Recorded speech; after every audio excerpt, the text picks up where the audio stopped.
तीर्थंकर सहज तीर्थंकर हो जाते हैं, वे कभी तीर्थंकर बनने की कोशिश नहीं करते। आज तक कोई तीर्थंकर प्रकृति बांधने के लिए कोई परिणाम करता हो तो मेरे पास लेके आओ। अरे भाई साहब, गुरुदेव श्री तो ये कहते थे कि तीर्थंकर प्रकृति भी बंद है, आश्रव है, इससे भी मुझे कोई लेना देना नहीं। ऐसा जो निर्णय करता है वो ही तीर्थंकर बन पाता है। अरे वो समझ में आ रही है मैं क्या कहना चाहता हूँ? आपको कभी पता है, आप लोगों में से किसी को तीर्थंकर प्रकृति कब बनती है? मिथ्या दृष्टि को बनती है कि सम्यक दृष्टि को? सम्यक दृष्टि को। ये मिथ्या दृष्टि को क्यों नहीं बनती? देखो, दर से विशुद्ध भावना भाई, 16 तीर्थंकर पद पाय, परम गुरु होय जय जय नाथ। ये 10 लक्षण आ रहे हैं ना अभी, इसलिए मुझे पूजा बहुत ध्यान आएगा। ये पूजा पढ़ने वाले को तीर्थंकर प्रकृति बनती है। सच्ची बोलो, अगर कोई ये 16 कारण पूजन इसलिए करता है कि 16 कारण भावना भाने से तीर्थंकर बनता है, कोई भी याद रखना उसे 3 काल में तीर्थंकर प्रकृति भी बन सकती है। ये सम्यक दृष्टि को ही तीर्थंकर प्रकृति क्यों बनती पता है? जैसे एक त्रिकाली ध्रुव ज्ञायक भगवान आत्मा के अलावा इस जगत में किसी से कोई लेना देना नहीं है, जैसे एक अपने त्रिकाली ध्रुव में केवल अपनापन है, जैसे संसार की कोई पुण्य प्रकृति हो सब आश्रव बंद दिखाई देते हैं, ऐसे जीव तीर्थंकर प्रकृति वाले होते हैं। और जो तीर्थंकर प्रकृति की ही चाह कर रहे हैं कभी तीर्थंकर नहीं बन सकते, क्योंकि तुम विशेष होने की कोशिश कर रहे हो। क्यों मुँह केवली बनना पसंद करोगे? समोसन वाले केवली, कौन से केवली बनना पसंद करोगे? सुभाष जी समझ में आ रहा है ना? थोड़ा थोड़ा नहीं आए तो कोई बात नहीं, घबरा नहीं, धीरे धीरे बैठोगे सब समझ में आ जाए। बस सुनते रहना, 15 दिन में सब समझ में आ जाएगा। 15 दिन लगेंगे। बताओ कौन से केवली बनना पसंद करोगे अरुण जी? मुँह केवली के समोसन वाले केवली, अनंत केवली, कौन से?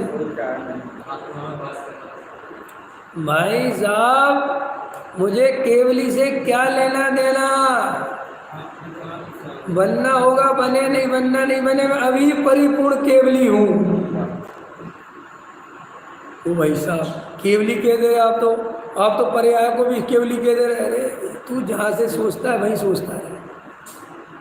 तेरे को ये बातें समझ में आने वाली जब पूज्य गुरुदेव श्री ने कहा सभी जीव भगवान हैं, तो कुछ मूर्खों ने कहा हम जैसे पागलों को जी भगवान बता रहे। कई लोग तो पता गुरुदेव श्री के पास आ जाते थे, आपको कुछ पता आता है कि नहीं? आप सबको भगवान कहते रहते हो, पता है आप उसे भगवान कहते हो, नंबर 1 का बेईमान है। उसको पता है आपको क्या का धंधा है? गुरुदेव श्री कहते थे अरे भाई मैं जहाँ से भगवान देखता हूँ तेरी नज़र वहाँ जाती नहीं, और जहाँ से तू देखता है वहाँ मेरी नज़र नहीं जाती, तो हम दोनों की बनेगी कैसे?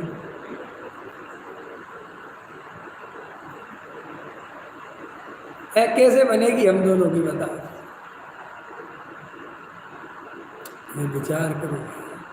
बड़े भाग्य से ये वेद ज्ञान की चर्चा मिली है। ज़्यादा विकल्पों में नहीं उलझना, विशेष होने की कोशिश नहीं करना। किसी के भाग्य में विशेष होना है तो वो हो जाए, उसमें कोई बात नहीं। अब होता भी नाम यश कर्म का उदय होता है किसी किसी जीव का, और वो अपने आप ही बहुत नाम हो जाता है उसका। देखो डॉक्टर साहब आत्म आराधना करते रहे और वे डॉक्टर साहब हो गए, ये अलग बात है। लेकिन तुम डॉक्टर साहब होने के लिए आत्म आराधना करते हो तो तुम कभी डॉक्टर साहब नहीं हो पाओगे। आया समझ में? मैंने डॉक्टर साहब इसलिए नाम लिया, वो नज़दीक के गुरु हैं। अब मैं पूज्य गुरुदेव का नाम ले रहा हूँ। पूज्य गुरुदेव श्री कभी गुरुदेव श्री होने के लिए उन्होंने कुछ नहीं किया। वे तो आत्म आराधना में मस्त होते रहे और अपने गीत गाते रहे। और देखो हमारे गुरुदेव कैसे थे, जब उनकी सभा में 3 बैठते थे तब भी वे मस्त थे, और जब 3 लाख हो गए वे तब भी मस्त थे। उनके आप प्रवचन उठाओगे तो कभी आप भेद नहीं कर पाओगे कि ये भीड़ वाला प्रवचन है कि ये 3 वाला प्रवचन है। समझा क्यों? कि हम तो अपनी मस्ती में मस्त हैं, यही तो ज्ञानियों का लक्षण है। और अगर गुरुदेव ये सोचते कि मैं थोड़ा विशेष हो जाऊं, अब दिगंबरों में छा जाऊं, तो वे कभी फिर दिगंबरों में छाने लायक नहीं बनते। और आत्म आराधना करो, वेद विज्ञान करो, गहरा तत्व विचार करो, अपने आप जो कर्म प्रकृतियां जैसी बनी होंगी वैसी चलेगी। यशस नाम कर्म का उदय होगा तो बनेगा, और नहीं होगा तो नहीं बनेगा। लेकिन दोनों में सुख है कहाँ? ना बनने में और ना बनने में। बोलो है?